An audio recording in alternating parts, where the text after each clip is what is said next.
ساڵتان لەبێت بینەرانی کورسات نیوز من ڕۆتۆفیقم داڵخێم شەوی بەرنامەی پانۆراما پێتان گەیشتینەوە. قسە و باس لە سەر سووریای نوێ گەرمە. ئەمڕۆ لە برۆکسل کۆبوونەوەی یەکێتی ئەوروپا کە سەرکردە باڵاکانی وڵاتانی ئەوروپا بەشدار بوون تێیدا یەکێک لە تەوەرە هەرە گرنگەکانی ڕەوشی سووریا و ئایندەی سووریای نوێ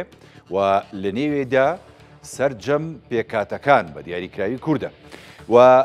جوموجوڵەکەیە بە تایبەتی لەلایەن وڵاتی فەڕەنساوە کە گفتوگۆیەکی تەلەفۆنی لە نێوان هەرێک لە سەرۆک ماکرۆن لەگەڵ ئەردۆگان سەرۆکی تورکیا ساز کراوە لەسەر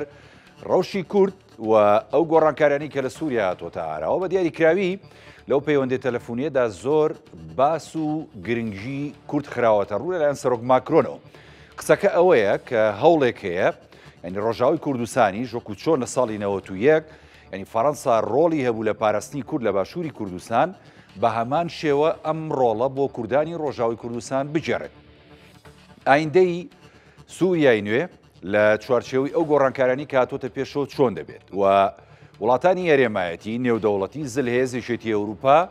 دەیانەوێ سووریایەکی چۆن لە داهاتوودا بنیاد بنرێ ئەوەی کە لەسەر ساحەی سووریادا دەگوزارێت کە ینی پێشڕەوەکەیان بەرەی تەحریر و شام و محەممەد جۆلانیە خواستی وڵاتانی ئەوروپا و هەرێمایەتی و نێودەوڵەتی لەسرە یاخود نەخێر جارێ. ئەم شەو گفتوگۆکەین لەسەر ئەم تەوەرە گەرم و ئەم تەوەرە گرنگانە بە میوانداری بەڕێز دکتۆر عادل باخەوان بەڕێوەبەری ناوەندی توێژینەوەی فەڕەنسی لەسەر عێراق کە بە سوپاسەوە لە ڕێگای سکایپ لە وڵاتی فەڕەنسا لەگەڵمانە. دکتۆر ئێوارەت باش خۆشحاڵین لە بەرنامەی پانۆراما جارێشکە بە دیدارت شادەبینەوە. ئەمەوێ باسێکی ئەم ڕەوشە گشتی سووریا بکەین کە ئێستا پێدەوترێت سووریای نوێ لە دوای ئەوەی کە ئەسەد نەماوە لە دەسەڵات ینی ئەبینین لەسەر ساحەی سیاسی و سەربازی ئەو وڵاتە گۆڕانکاری جوموجوڵی سیر هەیە. خوێنەوەی جەنابتان بەوردی بۆ ئەم ڕەوشەی سووریا بۆ ئەم دۆخە چۆنە بەگشتی دکتۆر فەرموو. سپاس بۆ جەنابتان کاک هاوڕێ. من پێم وایە ئەوەی کە لە سووریا ڕوئەدات ڕووداوێکی با بڵێن لە 3 و 4 و ئەوانە نییە بە پێچوانەوە یەکێکە لەو ڕووداوە هەرە گەورانەی کە لە 50 ساڵی ڕابردووە ڕووی نەداوە. ئەنی یاخود ئەگەر بڵێم ئەگەر لە ئێمە لە 50 ساڵی ڕابردووە ینی نیو سەدەی ڕابردوو چەند ڕووداوێکی زۆر گەورە بژمێرین بە پەنجەی دەست ئەوە کەوتنی بەشاری ئەسەد و ڕژێمەکەی یەکێکە بێت لەو ڕووداوانە بەبێ هیچ گومانێک بەبێ هیچ دوودڵێک ئەوەیەک. دووهەم کەوتنی ڕژێمی بەشاری ئەسەد و بنەماڵەی ئەسەد و خانەوادەی ئەسەد و کۆتایی هێنان پێیان واتە کۆتایی هێنان بە فۆرمێک لە ڕۆژهەڵاتی ناوەڕاست و دامەزرانەوەی فۆرمێکی تر لە ڕۆژهەڵاتی ناوەڕاست. ئەوە دوو. سێهەم لەناو ئەم فۆرمە نوێی ڕۆژهەڵاتی ناوەڕاستە ئیتر ڕژێمی میلیشیاگەرایی.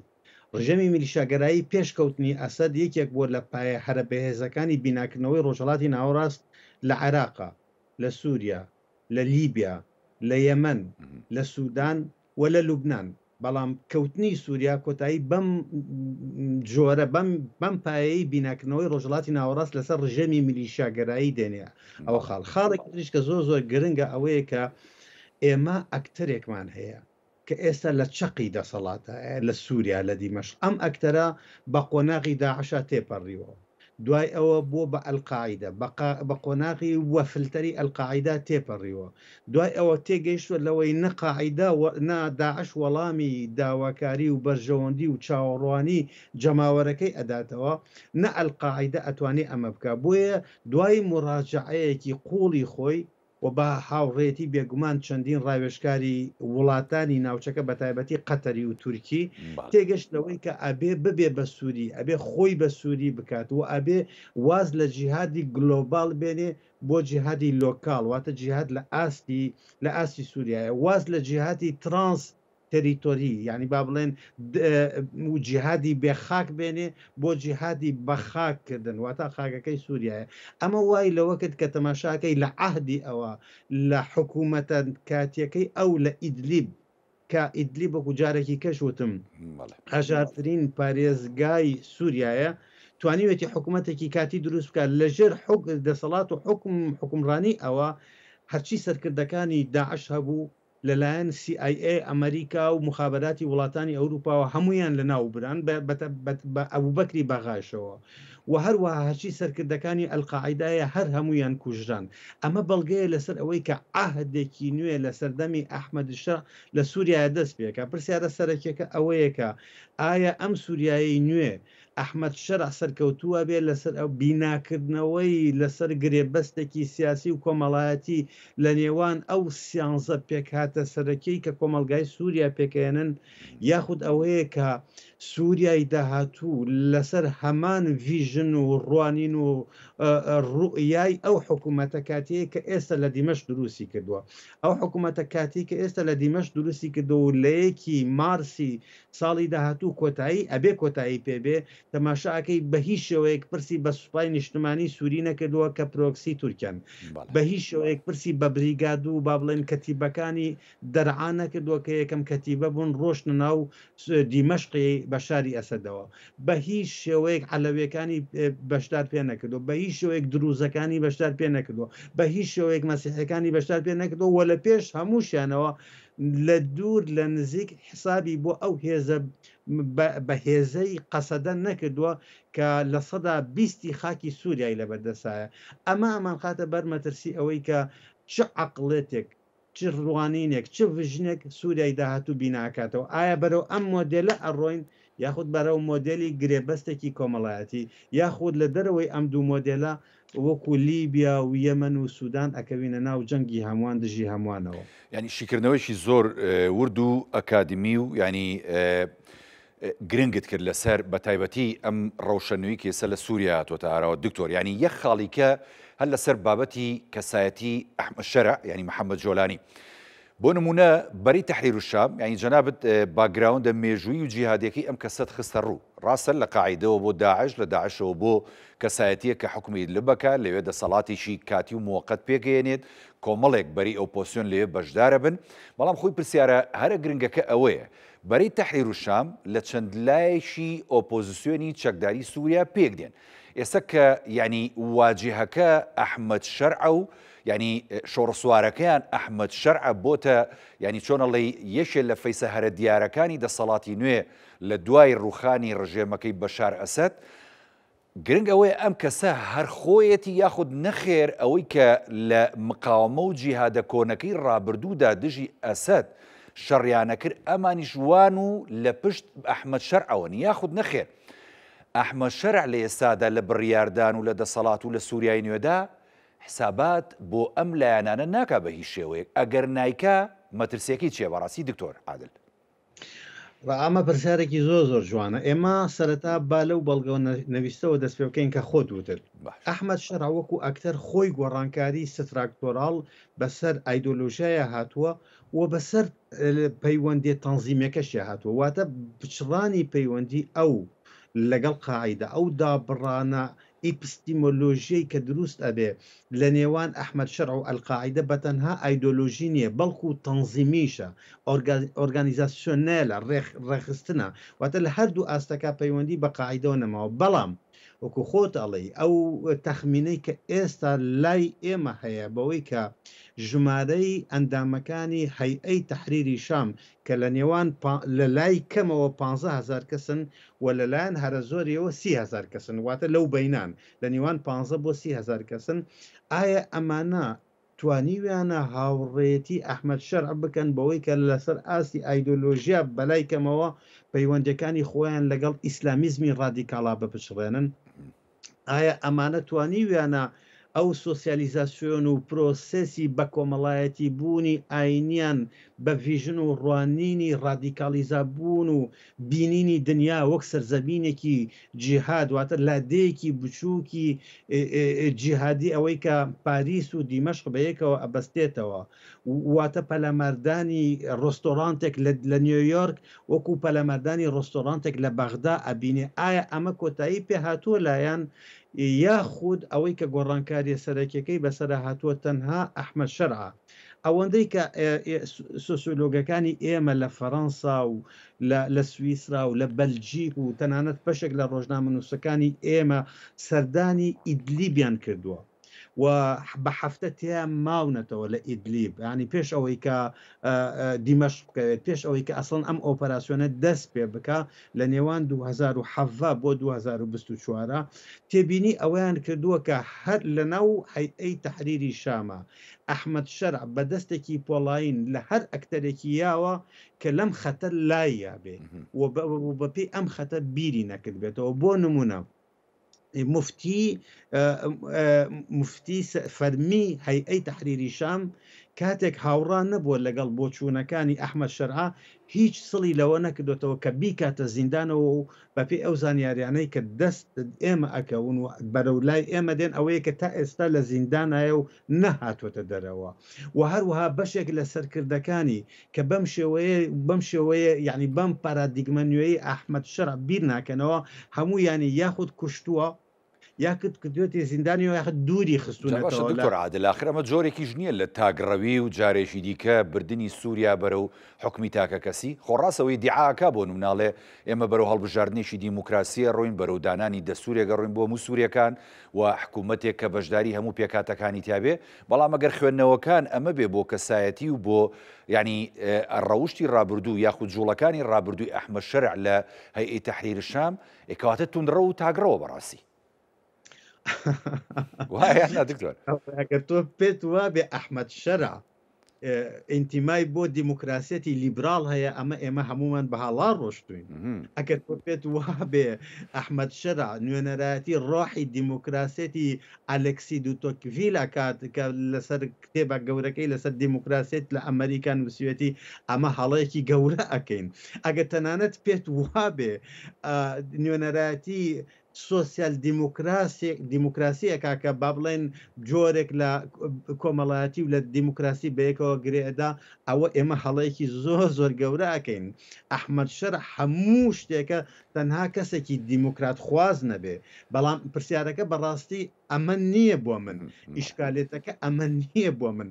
ئەگەر من ئەم پرسیارە لە خۆم بکەم ئایا ئەحمەد شەرع دیموکرات خوازە و ئینتیمای بۆ قوتابخانەی دیموکراسی هەیە یاننا واتە هەر لە سەرەتاوە من بە هەڵا ڕۆشتوم هەر ئەسڵن خوێندنەوەکەم هەر لە گفتوگۆکەمان هەڵە بووە لە سەرەتاوەکەوات لە بینەکرد بەڵام ئەحمەد شەرع بریتێ لە چی با بۆت خەمە چوارچێ زۆر باش ئەحمەد شەرع بە هیچ شێوەیەک ئینتیمای نییە بۆ دیموکراسی یەک بەڵام ئەحمەد شەرع ئینتیماشی نەماوە بۆ ئیسلامیزمی ڕادیکاڵ بۆ جیهادیزمی ئەنتەرناسیۆنال بۆ تایپی ئەلقاعیدە و تایپی داعش بە پێچەوانەوە لە 2007 هەتاوەکو 2024 هەموو تواناکانی خستوەتە کار توانای مادی توانای سەربازی توانای ئەمنی توانای دیپلۆماسی بۆ ئەوەی بە دەستێکی پۆڵاین لە هەموو ئەو ئەکتەرانە بدات کە سەر بە داعشن یاخود سەر بە قاعیدن ئەسڵەن فرۆشتونی بە مخابراتی ئەمریکی و بە مخابراتی وڵاتانی ئەوروپی و جێگەی بۆ دیاریکردون و وە لە سایی حکمی ئەوە ئەبوو بەکر بەغدادی تیرۆر ئەکرێ و ئەکوژرێت بەڵام ئەمە کە ئینتیمای بۆ دیموکراسێت نییە کە ئینتیمای بۆ لیبرالیزم نییە و هەروەها ئینتیمای بۆ جیهادیزمی ئەنتەرناسیۆنال هەیە ئێستا ئینتیمای بۆچی هەیە بەپێی ئەو سۆسیۆلۆگا فەڕەنسیانەی کە ڕۆشتونەتە ئیدلیت بوو بە وردی دراسیان کردو و چەندین سەعات گفتوگویان لەگەڵا کردووە ئەم چوارچێوەیان بۆ داناوە کە ئێستا ئەم لەو چوارچەوە سۆسیۆلۆژیایە کە ئێمە ناوێنین ئیسلام و ناسیۆنالیزم یعنی هەوڵەدات ناسیۆنالیزمی سووری لەگەڵ ئیسلامیزمە بە جۆرێک لە جۆرەکان بەیەکەوە گرێ بدات ئەمەش بە ئەگەر لەسەر ئاستی نۆرم و بەهای کۆمەڵاتی حسابی بۆ بکەین ئەبێ بە ئیسلام و کۆنسێرواتیزم واتە ئەو ئیسلامەی کە ئێستا ڕەجەب تەیب ئەردۆگان لە ئەنقەرە و هەروەها تەمیم لە دەوحە ممارەسە یەکات ئەویش ئەوێت ئەم تایپە لە ئیسلام لە سووریایە ممارەسە بکات و بە کۆمەلگای سووری ببەخشێت بۆیە هەر لە ینی لە سەرەتای ئازادکردنی ینی سەرجەم ناوچەکانی ژێردەسەڵاتی ئەسەد ینی قسە و باز زۆر گەرم بوو لەسەرەوەی کە وڵاتێکی تا ڕادەیەک ینی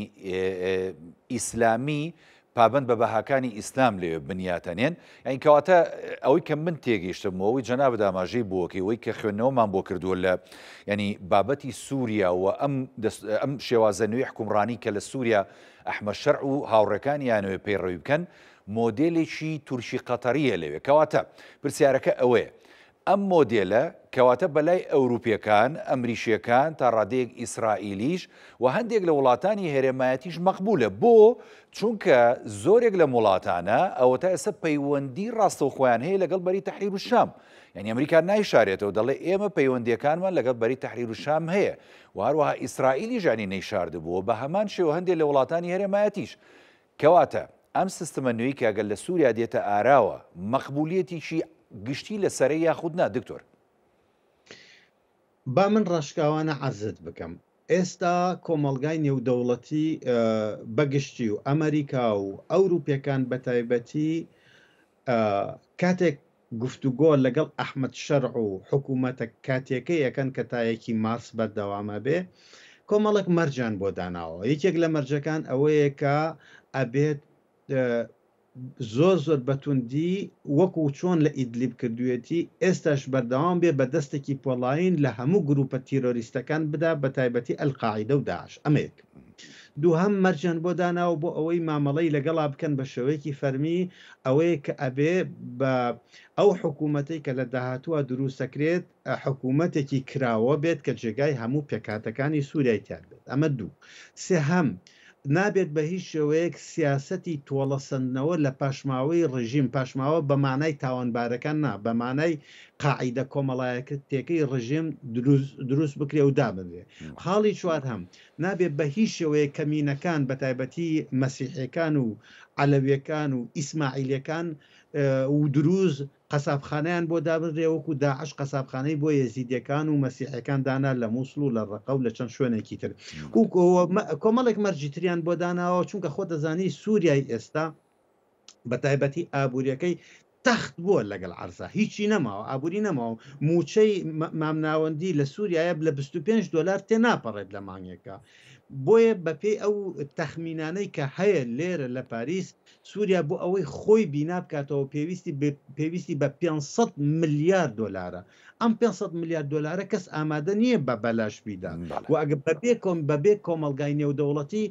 نە ئەحمەد شەرع و هیچ کەسێک ناتوانێت ئەمە بینا بکاتەوە ئەمە لە چوارچێوە گشتەکەی بەڵام ئەگەر بۆ چوونی منت بوێت ئەوەی لە دەرەوەی هەموو ئەم مەرجانەی کە ئێستا بۆم باس کردی لە قوڵایی کۆمەلگای نێودەوڵەتیە ئەوەی کە بەلایەنەوە زۆر گرنگە ئەمانە گرنگن بەڵام لە هەموو ئەمانە گرنگتر ئەوەیە کە هاوکاری ئەحمەد شەرع بکەن لە دابینکردنی ئاسایش بۆ سووریا دابینکردنی سەقامگیری بۆ سووریا و پاراستنی یەکێتی خاکی سووریا پاراستنی یەکێتی خاکی سووریا لەم چوارچێوە گشتیە ئەگەر ئەحمەد شەرع بتوانێت پێک هاتە جیاوازیەکانی سووریا تێکەڵ بە حکوومەتەکەی بکە ئەو کۆمەلگای نێودەوڵەتی زۆر بەختەوەرە بێ و زۆر پێی باشە بەڵام ئەگەر ئەحمەد شەرع سەرکەوتوو بوو لە ڕێگای دروستکردنی ڕژێمێکی ئۆتۆریتێری سوڵتەوی و دەسەڵاتگەرایی وەکو ماریشاڵ سیسی لە میسر یا وەکو قەیس سەعید لە تونس ئەو کاتە پێم وانە گوێم لێ بگرە کاکاوڕێ پێم وانە کۆمەلگای نێودەوڵەتی بە شێوەیەکی گشتی و بە شێوەیەکی تایبەتی ئەمریکا و وڵاتانی یەکێتی ئەوروپا ببن بە گرفتێکی زۆر گەورە لە ڕێگای ئەم ڕژێمە باش یعنی ئمە گرنگ بوو بەڕاستیە وەڵامی جەنابەت بابێنە سەر ینی پشتگیریە نێودەوڵەتیەکان و ئەوەی کە ئێستا ینی لە دەوروبەری سووریا و تایبەتی وڵاتانی هێرێمایەتی و وڵاتانی جیانیش دەگوزارێت ینی ئەمڕۆ لە برۆکسل کۆبوونەوەی سەرکردەی وڵاتانی ئەوروپی هەبوو تاوان ئەمە کۆبوونەوەیکی گرنگ بوو یەکێک لە باسە گەرم و گرنگەکانیان ینی ئەم ڕەوشەی ئێستای سووریایە و ئایندەی سووریای نوێ ینی بە دیاریکراوی وڵاتانی ئەوروپا دەیانەوێت پشتگیری بکەن لەم تەجروبەیە بەڵام بەو مەرجەوەی کە جەنابەت دکتۆر ئاماژەت پێدا دەبێ ئەم مەرجانە ینی لەلای ئەحمەد شەرعەوە جێبەجێ بکرێت بۆ سیستمی حکومڕانی لە دەسەڵاتی داهاتووی ئەو وڵاتە بەڵام ینی یەک خاڵی گرنگ لێرەدا ئەوەیە کە دەوڵەتی فەڕەنسا هەیە لەم نێوەندەدا بە حەقەت کە هەندێک جموجوڵەکە بە دیاریکراوی وە قسە و باسەکەش ئەوەیە لە پشتی پەردەوە دەوترێت ینی ئەمریکا بە دیاریکراوی دەیەوێت ڕەوشی سووریا بەگشتی ینی لە داهاتووە نازم ئەگە بیری لەوە کردێتەوە حەزەکەم جەناب ئاماژەی پێبێ ئەمریکا ئەگە بیری لەوە کردێتەوە وڵاتە بەجێبێڵێ دەڵێن دەیەوێت بیداتە دەست فەڕەنسا و فەڕەنسا چۆنەڵی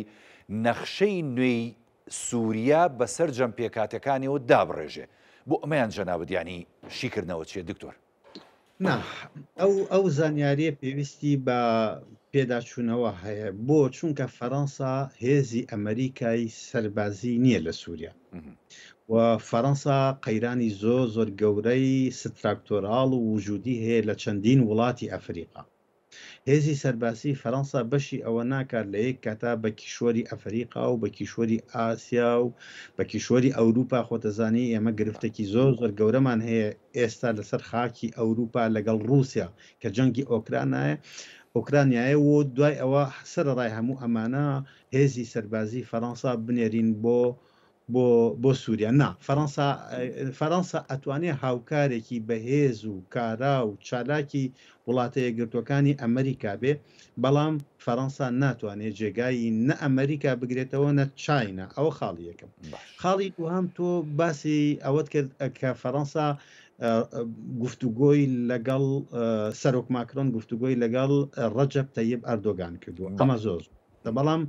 نەک بە تەنها ڕەجەب تەیب ئەردۆگان ئێستا فەڕەنسا هەوڵەدا کورد لە سووریا خۆی کۆبکاتەوە. خۆتەزانی کورد دابەش بۆ بەسەر دوو باڵاوانە، ئەم دوو باڵا زیاتر لە 13 ساڵە بەیەکەوە قسە ناکەن، یەکتری دوور ئەخەنەوە بەتایبەتی لەو خاکەی کە FDS ئەیبا بەڕێوە هەسەدا بردوێتی بەڕێوە دەرفەتێکی نەهێشتێتەوە بۆ ئەوەی ڕکابەرەکانی کە ئایدۆلۆژیا و ڕێکخستن و گیانبینی ئەو دابەش ناکەن جێگایان ببێتەوە و هاوکاری بکەن لە ئیدارەکردنی ڕۆژئاوای کوردستانە. درزەکانیان زۆر گەورەیە. فەڕەنسا بەلایەوە زۆر گرنگە کە ئەم درزانە کەم ببنەوە بۆ ئەوەی بەلای کەمەوە ئەم دوو کاتیگۆریە لە کورد، ئەم دوو گروپە لە کورد خیتابێک دروست بکەن، حیکایەتێک دروست بکەن و بەم حیکایەتە بڕۆن لەگەڵ ئەحمەد شەرع لە دیمەشق قسە بکەن. بەڵام بەداخەوە تا ئێستا فەڕەنسا سەرکەوتون نەبووە. کاک هاوڕێ تۆ سیرکە فەڕەنسا لە بنی دنیاوە دێت بۆ ڕۆژئاوای کوردستان، هەروەکو فەڕەنسا هات بۆ باشووری کوردستان لە کاتی شەڕی براکانە بۆی کۆیان کاتەوە، بەڵام براکان خۆیان لە ئاستی مەسئولیەتان نین، لە ئاستی بەرپرسیارەتیان نین بڵێن بۆ فەڕەنسا لە پاریسەوە بێت بەلایەوە گرنگ بێت کە ئێمە کۆ ببینەوە بۆ ئێمە ئەمنی قەومی ڕۆژئاوای کوردستان کۆمان نەکات. کارە ساتەکە ئەوەی وەڕاستی بۆ ئێمە بەرژەوەندێ باڵاکانی ڕۆژئاوای کوردستان کۆمان نەکاتەوە، بۆ ئێمە کوردایەتی و کوردیسیتێ و کورد بوون کۆمان نەکاتەوە. ینی تا کەی ئێمە ئەسڵەن ئەوەندە گەورە نەبین لە ئاستی بەرپرسیارەتی مێژووی خۆمان نەبین. کاکە ئێوە 13 ساڵە بەیەکەوە قسە ناکەن. ئێستا کاک هاوڕێ با من ئەم ڕستەیە بڵم ئەزانم زۆر کەس پێیان ناخۆشە بێ. من پێم وایە ئەو یاری کە ئێستا کورد لە سووریای کات گێمی یەکەمی یاریەکە تەواو بووە، گێمی دووهەمی یاریەکە تەواو بووە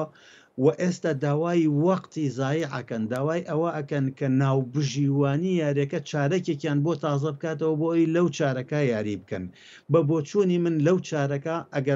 ئەگەر بە شێوەیەکی زۆر بابەتیانە پێت بڵم پێم وانە ئەو دوو گروپە کوردیەی سووریا بۆ ئەوی نەڕۆمە ناو تەفاسیلەکەی و چونکە ڕەنگە بینەرەکانت ون بن لە تەفاسیلەکانە لە ئاستی ئەو بەرپرسیارەتیا بن کە بتوانن حیکایەتێکی کوردی بە یەک حیکایەتی کوردیەوە بڕۆن بۆ دیمەشق. ئەوە یەک. دووهەم بۆ وەڵامی ئەو پرسیارت لەسەر کۆبوونەوەکەی یەکێتی ئەوروپا لە بڕۆکسل ڕاستێکی کاکاوڕێ ئەوەی بۆ ئەوروپا زۆر گرنگە. ڕاستە هەموو ئەو شتانە گرنگن کە ئاماژەمان پێدا، بەڵام ئەگەر ئێمە ڕاستگۆیانە قسە بکەین بۆ بینەرەکانی خۆمان ئەوەیە یەکێتی ئەوروپا دوو بابەتی بەلاوە گرنگە. یەکەم تێرۆریزم، یعنی ئەو هەلومەرجە نوێی کە لە سووریا دروست بووە وا نەکات کە گروپی ئەلقاعیدە و گروپی داعش ئەوەندە بەهێز ببنەوە دیسانەوە ئێمە بەتەکلانمان بۆ دروست ببێتەوە. بەبیرت دێ داعش لە بەتەکلانی لە ناو پاریسا دروست کرد، سەدان گەنجی تازە پێگەیشتووی خوێنگەرمی فەڕەنسی لە ئاهەنگێکی گۆرانیە بوون، هەر هەمویان قەسابخانەیەکیان بۆ دروستکرا لە ناو دڵی پاریسا. فەڕەنسا نایەوێت ئەمە دروست ببێتەوە. ئەمە یەک. مەترسیەکان ئەوەیە بەڕاستی بۆ سووری. ئەمە یەکەمیان زۆر مەترسیەکە و خۆت ئەگەر ئاگات لێ بێ ڕۆژانە ئەمریکەکان پێمان ئەڵێن ئێمە 80 جار پەلەماری بنکەکانی داعشمان ناوە، ئێمە 15 ئەمریکیمان بریندار بووە لە جەنگی دەستەویەخا لەگەڵ خانە و شانەکانی داعشە ئێکاکەگە تو هەشتا جار پەلەما لە ڕۆژێکە هەشتا جار پەلەماری داعش یابێ یعنی داعش ئێستا زیندوو ئەبێتەوە ئەگەر تۆ 15 سەربازی ئەمریکیت بریندار بوو بێ لە عملیاتێکە لە ئۆپراسیۆنێکە دژی داعش واتە داعش ئەوە زیندوو ئەبێتەوە ئەگینا چۆن 15 سەرباسی ئەمریکی بریندار ئەکا و لە بیرمان نەچێ ئەو جەنگەی ئێستا لەسەر خاکی ڕۆژئاوای کوردستانە ئەمان خاتە هەموو کۆمەلگەکانی ئەوروپی و ئەمریکی و ئەمانە ئاخاتە بەردەم گریمانەی کرانەوەی ئەو دوو زیندانە گەورە بە تایبەتی زیندانی ئەلهۆل کە هەزاران ئەندام و کادری باڵای داعش و خانەوادەی داعش و ئەسڵەن نەوەی سێهەمی داعشی تیا گەورە بووە وانە گەورە بوو گەورەترین مەترسیەوە ئەمە خاڵی یەکەم خاڵی دووهەم ئەگەر بێت و سووریا بخشێت بەرەو جەنگی ناوخۆ جەنگی هەمووان دش بە هەمووان ئەو کاتە چەندین ملیۆن هاوڵاتی سووری بە ناچاری ڕێگای هیجرەت ئەگرنەبەر ڕێگای کۆچ ئەگرنەبەر جا خۆتە زانی تێرۆریزم چەند دیاردەیەکە هەڕەشرا لە یەکێتی ئەوروپا و لە کۆمەلگاکانی ئەوروپاکە ئەوە نە کۆمەلگاکانی ئەوروپاش دیاردەی کۆچ بە مەترسیەکی ئێگزیستانسیەل و وجودی لەسەر خۆیان ئەبینن بۆیە دەستێوەردانیان لە کاروباری سووریا ئەوەیە کە ڕێگا بگرن تیرۆریزم زیندوو ببێتەوە و ڕێگا بگرن لەوەی کە جەنگێکی ناوخۆ دروست ببێت کە چەند ملیۆنێکی تر ڕووبکەنەوە ئەوروپا وڵای جەنگە ناوخۆیە دکتۆریانی نازانم تا چەند هاوڕێی لەگەڵەوەی کە کۆمەڵێک ینی راپۆرتی هەرێمایەتی و نێودوڵەتی لەسەر دۆخی سووریا بە تایبەتی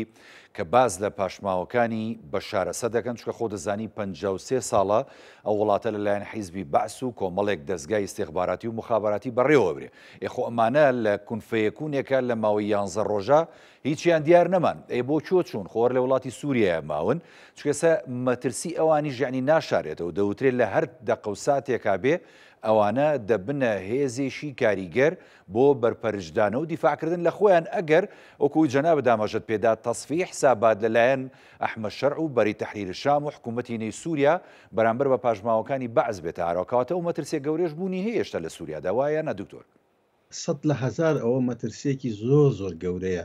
ئێمە نابێ یادەوەریمان بچووک بێ ئێمە ئەبێ گەورە بیر بکەینەوە و کۆی مەشهەدەکە کۆی دیمەنەکە لە مەغریبەوە هەتا ئاگاتە مسر بەیەکەوە ببینین سووریا یەکێکە لەو دەوڵاتەی کە پیانەوترێ وڵاتانی بەهاری عەرەبی بەهاری عەرەبی دوو تەوژم بووە تەوژمێکی لە 2011 بووە کە سووریا یەکێکە لەوانە تەوژمێکی لە 2000 تەوژمی دوامی لە 2019 بووە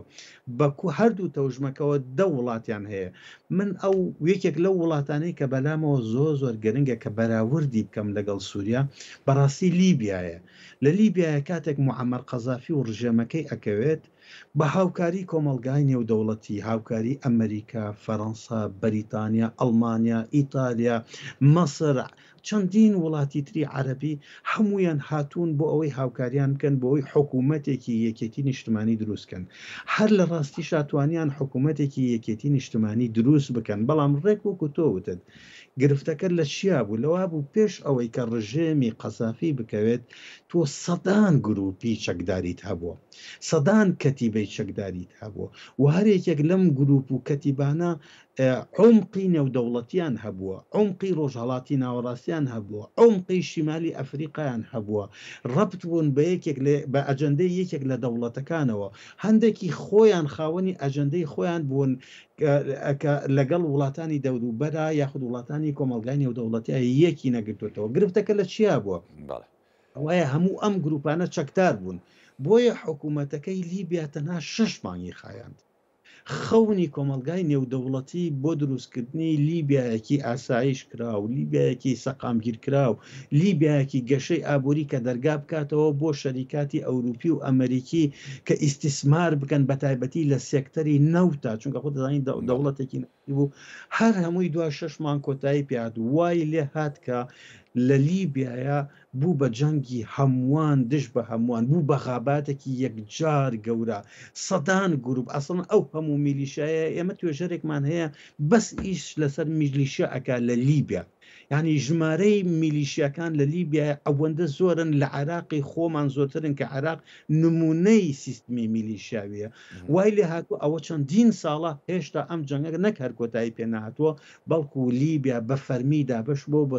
بەسەر چەندین زۆنە و بە فەرمیش دابش بۆ بەلای کەمەوە بەسەر دوو حکوومەت و دوو سوپا ئەوەی کە ئێستا لە سووریا هەیە ڕێک وەکو تۆ ئەڵێ ئێمە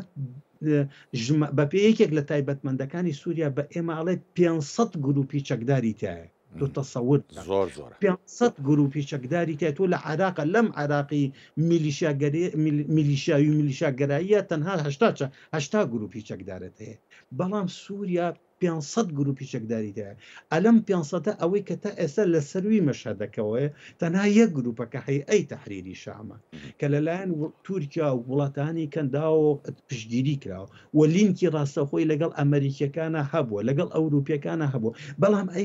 ئەی 499 گروپەکەی تر بە دڵنیاییەوە ئەم گروپانە بە ئاسانی تەسلیمی ئەحمەد شەرع نابن ئەحمەد شەرع هاوڕێسەی ئەم حکوومەتەی کە دروست کردووە چەندین وەزارەتی دەستنیشان کردو و چەندین وەزیری دەستنیشان کردووە بەڵام وەزیری بەرگری و وەزیری دەرەوە و سەرۆکاتی کۆماری دەستنیشان نەکردو چوو بۆ چونکە خۆی ئەیبا بەڕێوە ئەوە دوو ڕۆژە داوای ئەوە ئەکات ئەڵێ ئەبێ هەموو هێزە چەکدارەکانی سووریا چەکەکانیان تەسلیم بە سوپای نوێ وشەی نوێ زۆر گرنگە سوپای نوێی سووریا بکەن و هەمویان ئیندیماژ بکەن ڕاستەکەی ئەم سوپا نوێ سوپای ئەحمەد شەرعە سوپای ئەبوو محەممەدی جۆلانیە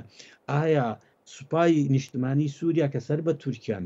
ئایا هەسەدا کە خۆ دەزانی کوردن ئایا ئەو هەموو بریگادەی کە لە دەرعاوە هات و ئەو هەموو گروپە چەکدارە ئامادەن بە ئاسانی بڕۆنە ژەر هەژمونی ئەحمەد شەرعەوە من پێم وایە ئەبێ معجزەیەکی یەکجار گەورە لە سووریا ڕوو بدا بۆ ئەوی هەموو ئەمانە چەکەکانیان بدەن بە ئەحمەد شەرع و بڵن قوربان بەسەری مەردانەوە قەسەم ئەگینا ئەمانە هەمویان بەرژەوەندیان هەیە بەرژەوەندی ئابوووریان هەیە بەرژەوەندی سەربازیان بیریشمان نەچێت هەرێک لەم گروپانە و جەناب دامەژت پێدانی دابەژون بەسەر بەرژەوەندی هەرێمایەتیەکان و نێودەوڵەتیەکانە یەخۆ کورد یعنی تاکە لە مەیدانەکەیە هێزێکی گەورەی هەیە و ناوچەیەکی بەرفراوانی بەدەستەوەی لە ڕۆژاوی کوردستان یعنی تا ئەمریکا پشگیریەکە و هێزی سەربازی و بوونی سەربازی خۆی هەیە لەوێ ئەو تا ڕادێک بەرژەوەندی ئابووریشی هەیە یعنی لەگەڵ ڕۆژاوی کوردستانە ئەمریکا لە لایەشی دیکەوە لە پشتی پەردە و زۆر جار لە ئاشکراژ ینی ئیسرائیلیش پشگیری کوردەکە لە بەرامبەر تورکیادا ینی زۆر جار تەحزیرەیاتە تورکیاکە ینی کورد ناکرێت دەستکاری بکرێت یاخود چۆنەڵی هێرشی زیاتری سەربازی بکرێتە سەر بەتایبەتی توخوا لەسەر کورد تۆزیشکە بۆسین دکتۆر عادلیانی بابەتی ئیسرائیل کە ئێستا ینی زۆر بە گەرموگوڕی لە ناوێدایە ئەو گۆڕانکاریانی کە هاتۆتە ئاراوە هەمووی لە چاوی ئیسرائیلی دەبینێت دەڵێگەر ئیسرائیل نەیکردایە ئەم شتانە هیچی ڕووی نایە و ئیسرائیلی ژیانی ئێستا بەشێکی زۆری ینی چۆنەڵی لە ڕووی سەربازی و هاتۆتە ناو خاکی سووریاوە و ئامادەش نییە هەروە بە ئاسانی و بە زووی پاشەکشە بکە و بکشێتەوە بوونی ئیسرائیل لە ناو سووریادا تا چەند گەرنتیە بە تایبەتی بۆ کورد و پاراستنی لەو هەڕەشانی کە بە تایبەتی ینی تووشا لەکە بم بوورە کاک هاوڕێ ئەگەر بڵێم بوونی ئیسرائیل لە سووریایە لە دوور و نزیکەوە گەرنتی نییە بۆ کورد و بەداخەوە ئەو تارانەی کە ئیسرائیل ئەیدا لە ئاستی ئەو هاوکاریانە نییە بە هیچ شێوەیە کە بۆ کوردی پێشکەشەکە بە پێچوانەوە ئەوەی کە ئێمە هەمانە لەگەڵ ئیسرائیلە ئەوەیە کە هەر جارێک وەزیرێک لە وەزیرەکانی لە پێناوی ئەجەندەی خۆی لە ناو حکوومەتەکەی بنیامین نەتەنیاوە و بۆ مخاتەبەکردنی قاعیدە جەماوەرەکەی خۆی هەندێک جاریش لەژێر هەندێک کارایی چەند فەیلسوف و ڕۆشنبیر یاخود سینتانکێکی نێودەوڵەتیە خیتابێک بەرهەمهێنن خیتابەکە بریتێ لەشی بریتێ لەوەی کە ئەبێ دەوڵەتێکی کوردی لە ڕۆژهەڵاتی ناوەڕاستە دابمەزرێ ئەبێ کورد بپارێزین بەڵام فەرموو بە عەمەلی چی بۆ کوردەکەی هیچ فەرموو لە ڕووی ئاستی میکانیزمەوە چی بۆ کوردەکەی هیچ بزانم چ جۆرە چەکێکت بە کورد داوە هیچ بزانن چۆ سیستمی پارێزگاریکردن لە هەرێمی کوردستان چیت کردووە بۆ هەرێمی کوردستان هیچ ئەو هەموو موشەکە نێژرا بە هەرێمی کوردستان و بە پایتەختەکەی من و تۆوە ئایا ئیسرائیل توانی یارمەتی هەرێمی کوردستان بدات بۆ ئەوەی سیستمی دژە موشک لە بەلایکەمەوە لە پایتەختە جێگیرکان نەخێت ئەمە مەستمەوەیە کە بەداخەوە پەیوەندی نێوان ئیسرائیل لەگەڵ پرسی کورد لە ڕۆژهەڵاتی ناوەڕاستە ئەوەندەی ئەوەندەی سروشتێکی بەکارهێنانی هەیە لە پێناوی بەرژەوەندەکانی خودی ئیسرائیلە ئەوەندە دینامیک و هاریکاریکردنێکی ڕاستەوخۆ نییە بۆ کورد چ لە ئاستی دیپلۆماسی چ لە ئاستی سیاسی چ لە ئاستی سەربازی و ئەمنیا بەداخەوە ئەوە یەک دوو هەم پێم وایە کاک هاوڕێ ئەگەر بێت و ئەمریکاش بکشێتەوە لە هاریکاریکردنی کورد لە ڕۆژئاوای کوردستانە کورد شانسێکی زۆر گەورەی هەیە بەوەی کە هێزێکی گەورەی ئیقلیمی وەکو کۆماری ئیسلامی ئێران لە دەرگای کوردەوە بێتەوە بۆ سووریا و هاوکاری بکات مەبەستمەوەی ئەو قسەی جەنابەت زۆر ڕاستە هەر یەکێک لەم گروپانە عمقی نێودەوڵەتیان هەیە ئەگەر عمقی نێودەوڵەتیان نەبێ قۆڵایی نێودەوڵەتیان نەبێ قۆڵایی هەرێمایەتیان هەیە تو سعودی هەروادانانیشێ بە ئاسانی کە قەتەر و تورکیا یاری بە داهاتووی سووریا بکەن تۆ بە هیچ شێوەیە کۆماری ئیسلامی ئێران دانانیشێ بەوەی کە تورکیا و قەتەر سەر لە نوێ بینای سووریای نوێ بکەنەوە تۆ رووسیا 50 ساڵە لە ناو سووریایە پێت وایە بە ئاسانی دەستوەر بدات لە داهاتووی تۆ چاینا چەندین پرۆژەی ئابووری گەورەی هەبووە بۆ و هەروەها وڵاتانی تر ئەمەوێ بڵێم سیناریۆی چوونە ناو جەنگێکی ناوخۆ لە سووریایە سیناریۆکی زۆر بەهێزە بەڵام تاکە سیناریۆ نییە کاک هاوڕێتکایە بە ئەمە ئاشکرابێ لای بینەرەکان تاکە سیناریۆ نییە و چەندین سیناریۆتر لە ئارا هەیە بۆ نمونە ئەمە هەموو ئەمانەی کە لەسەر ئەحمەد شەرع وتمان ئەکرێ لەژێر فشاری کۆمەلگای نێودەوڵەتیە بەتایبەتی لەبەر مۆتەکەی تێرۆریزم و لەبەر مۆتەکەی هیجرەتی دەستە جەمعی چەند ملیۆنی بۆ ئەوروپا کۆمەڵێک فشاری زۆر بخەنە سەر ئەحمەدشار نەک لە بەرەوەی کە دیموکراتە بەڵکو لە بەرەوەی ناچاری بکەن بەوەی کە گرێبەستێکی کۆمەڵایەتی لەگەڵ هەموو پێکاتەکانە خوڵ ئەمە شێکێکە لە سیناریۆکان بەڵام تاکە سیناریۆ نییە هەروەکو سیناریۆیەکی تریش وەکو عەرزم کردی ئەوەیە کە ئەحمەد شەرع هەروەکو چۆن لە ئیدلیب لە ڕێگای بەکارهێنانی زەبروزەنگی ڕادیکاڵەوە خۆی فەرز کرد بەسەر هەموو ڕکابەرەکانیە بەسەر هەموو دوشمنەکانیە لە سووریا شا خۆی فەرزکە بەسەر هەموو ڕکابەر و دوشمنەکانیە لە کۆتایە ببێ بە ماریشاڵ سیسی و کۆمەلگای نێودەوڵەتیش پشتگیری لێ بکەن ئەمە سیناریۆکی تر و ئاخر سیناریۆ دوای ئەوەی تر ئەوەستم بۆی پرسیاری خۆت بکەیت ئەوەیە لە بیرمان نەچێت سووریا بە درێژایی مێژوو 1 سەدەیە لە ساڵی 1920ەوە بۆ 24 ساڵی 2024 هەرگیز هیچ ڕژێمێک لە سووریا سەرکەوتوو نەبووە لەوەی کە نەتەوەی دروست بکە بە ناوی نەتەوەی سووری و خاکێک دروست بکە بە ناوی خاکی سووری و ئینتیمایەک دروست بکە بە ناوی ئینتیمای سووریایی بوون ئەوەی هەمانە ئێمە چەند گروپێکی کۆمەڵایەتی و ئیتنی و تائیفین کە ماڵەکانیان لکاوە بەیەکەوە بەڵام هیچ دەرگایەک نییە کە ڕەبتیان بکە بەیەکەوە و بیان بەستێتەوە بەیەکەوە بۆیە سیناریۆی دابەشبوونی سووریاش بۆ چەند دەوڵەتێک نابێت بە هەند وەرنەگری بەڵێ دکتۆر جان من نامێتەوە زیاتر ماندوو بکەم بابەتەکە زیاتر لەوە هەڵەگرێ گفتوگۆکە بە پێ وەڵامانەی کە جەنا بدەیتەوە ورد و ینی شیکاریە زۆر زیاتر پرسیار هەڵەگرێ بەڵام من زۆر سوپاس دەکەم دکتۆر عادل باخەوان بەڕێوەبەری ناوەندی توێژینەوەی فەڕەنسی لەسەر عێراق کە بە سوپاسەوە لە پاریس لە ڕێگای سکایپ لە بەرنامەی پانۆراما بەشداروی لەگەڵم سوپاس دەکەم دکتۆر جان زۆر خۆشحاڵ بووین بەڵێ بینەرانی بەڕێز ئەڵقەیەم شەوی پانۆراماتان پێشکەش کرا خواتان لەگەڵ